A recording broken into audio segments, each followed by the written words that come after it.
The British military is replacing the Browning 9mm pistol with the faster, lighter and more durable Glock 17 as its standard issue sidearm. The Browning 9mm weighs 1 kilogram when fully loaded. The Glock 17 weighs only 625 grams, is more accurate, and has a range of 50 meters. The Browning's magazine holds 13 bullets, while the Glock's hold 17.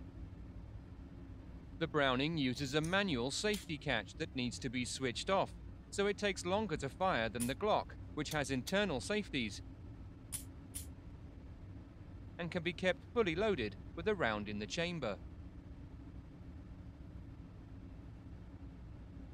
The Glock works in temperatures ranging from -40 degrees Celsius to over 50 degrees Celsius.